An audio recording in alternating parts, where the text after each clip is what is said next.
今回は札幌から新千歳空港までサイクリングに行ってきました。ルートとしては、札幌の市街地から、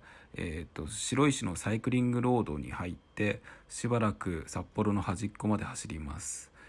で、端っこまで行ったらあとはエルフィンロードというそのまま北広島市に入ってさらにサイクリングロードを走ります。でそのまま走ってまずは北広島駅まで行くような形です。北広島駅に着いたらそのまま南下していって、恵庭市の近くを通って36号線を走って千歳市に入り、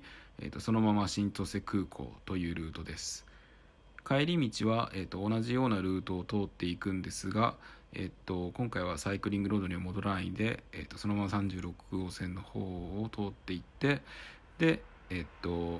羊ヶ丘通りに入ってそのまま札幌市に向かっていきます。